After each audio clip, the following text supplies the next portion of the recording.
Assalamualaikum warahmatullahi wabarakatuh. Perkenalkan, nama saya Gairiandi, mahasiswa Universitas Negeri Jakarta, Prodi Pendidikan Kepelatihan Olahraga Angkatan 2017. Kali ini saya akan mempresentasikan mata kuliah Manajemen Administrasi Olahraga yang berjudul tentang Komunikasi dan Sistem Informasi Manajemen Kepelatihan Olahraga. Oke, lanjut.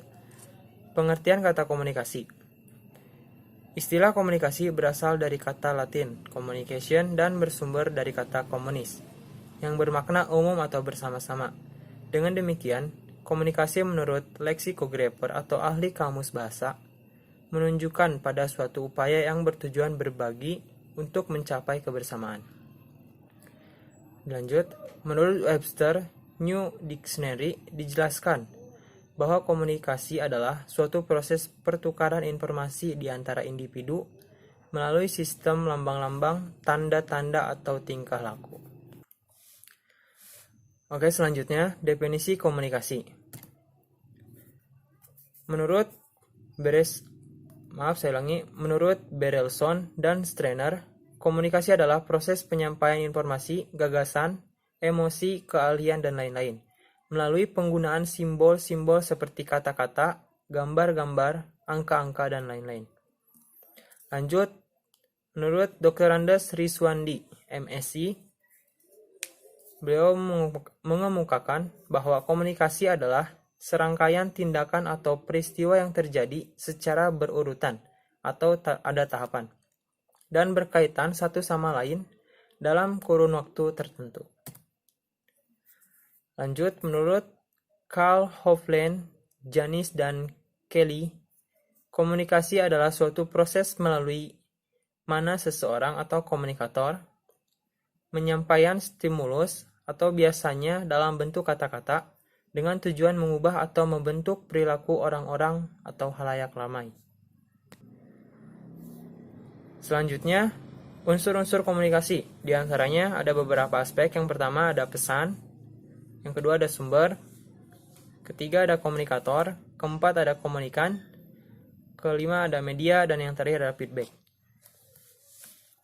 Selanjutnya ada proses komunikasi. Proses komunikasi terbagi menjadi dua tahap, yakni proses komunikasi secara primer, dan yang kedua proses komunikasi secara sekunder. Oke, selanjutnya tingkatan proses komunikasi. Menurut Dennis McQuail, secara umum kegiatan atau proses komunikasi dalam masyarakat berlangsung dalam 6 tingkatan sebagai berikut. Ada komunikasi intrapribadi, komunikasi antar pribadi, terus komunikasi dalam kelompok, komunikasi antar kelompok atau organisasi, komunikasi organisasi, komunikasi dengan masyarakat secara luas. Baik, selanjutnya pengertian sistem informasi dan manajemen. Menurut John Nash dan Robert pada tahun 1988 dan Robert dalam Sudaya mengatakan bahwa sistem informasi merupakan kombinasi dari user atau orang, teknologi, media, prosedur, dan juga pengendalian yang memiliki tujuan tertentu.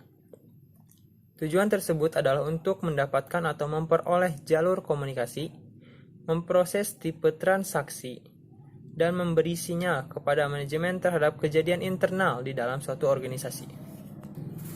Selanjutnya, menurut O'Brien, beliau mengungkapkan bahwa mengatakan sistem informasi merupakan suatu kombinasi dari setiap unit yang dikelola oleh user atau manusia. Hardware atau perangkat keras komputer, software atau perangkat lunak, jaringan komputer, dan jaringan komunikasi data, dan menyebarkan informasi tentang suatu organisasi.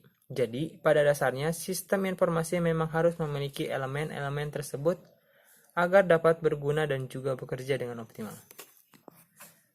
Selanjutnya, menurut Robert Leight dan K. Roscoe Davies, beliau mengemukakan pendapat mereka mengenai sistem informasi. Sistem informasi adalah sebuah sistem yang terdapat di dalam suatu organisasi yang berfungsi untuk mempertemukan kebutuhan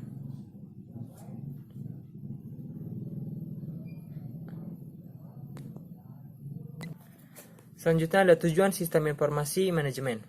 Untuk menyediakan suatu informasi dalam pengambilan suatu keputusan, dan untuk menyediakan suatu informasi yang dipergunakan di dalam suatu perhitungan harga pokok produk, jasa, dan tujuan lainnya yang diinginkan oleh manajemen.